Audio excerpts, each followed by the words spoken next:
And now to a chilling scam that hit close to home for us here at 7 News. One of our newsroom staff was targeted in a ploy so deceptive it can drain you of your life savings in a flash. 7 News anchor and reporter Diane Lay brings us the important warning for home buyers.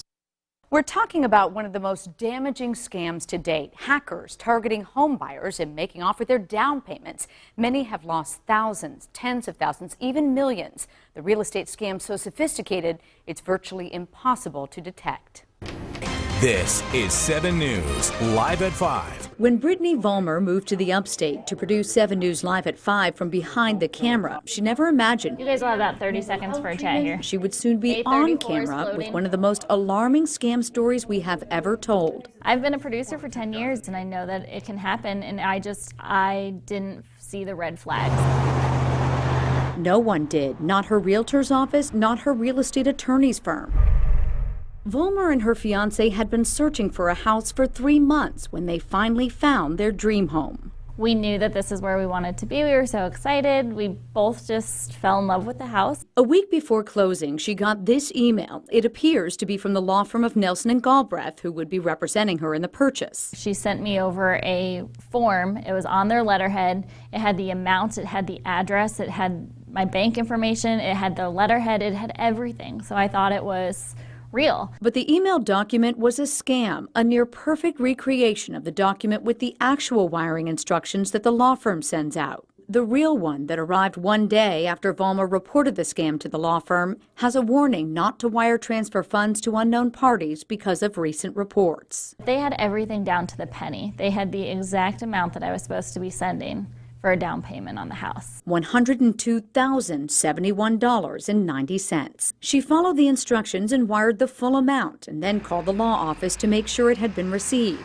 They transferred me to Katie Eisler, who I thought I was talking to. She answered the phone and said, "I haven't emailed you once." My heart just dropped. I hung up the phone and immediately called Bank of America and told them that I needed to put a stop on a wire transfer. But it wasn't that easy. The funds had already been transferred to a different bank. That bank told her she could potentially be the scammer, so they couldn't help her. So after 2 hours of being on the phone with the bank and no one was helping me, they sent me to an email address that bounced back to me. I didn't know what to do, so I turned to my 7 News coworkers just to help me and try to point me in the right direction. The next step for Brittany was to reach out to the FBI. The agency says during the last fiscal year, victims lost or nearly lost about $1 billion to this down payment theft. That figure up explosively from 2016, where homebuyers reported just $19 million in the wire transfer frauds. What are the red flags that people should know about? The red flags are definitely harder to find, but it starts with looking to see where that email came from. Whether you right-click or hover over the sender's address to see, is it actually coming from the name and the person who I believe it to be. The only hope a wire transfer victim has in stopping that money from leaving the country is to contact the FBI within 72 hours. The sooner you do, the more likely the agency can issue what's called a financial fraud kill chain. Vollmer called the agency within hours of sending the money. Her fraud case is still under investigation by the FBI, who's trying to determine where the breach occurred.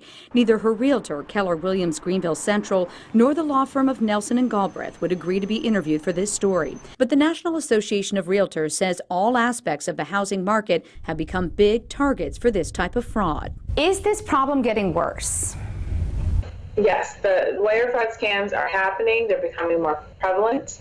They're not showing any signs of stopping. So any buyer in the marketplace ready to make a real estate transaction needs to know about this scam and know how to protect themselves from being the next victim. For the next 5 long, excruciating days, Vollmer didn't know whether she would be able to close on her dream house, and no one seemed certain her down payment could be recovered. But that initial call to the FBI made in those early hours after the scam finally paid off. 2 o'clock, I got the email that the funds were returned, and I immediately logged into my account to make sure it was there, and they were, and it was just the best feeling that it all worked out in the end. But yeah, I'm pinching myself because it felt like a nightmare that I wouldn't wake up from, but I did. And we are still amazed that this ended like it did. That money was a gift from her grandmother when she passed away. The FBI says in many cases, victims never see their money again. Back to you. What a situation. To report this scam, you can call your local FBI office. You also can file a complaint at ic3.gov.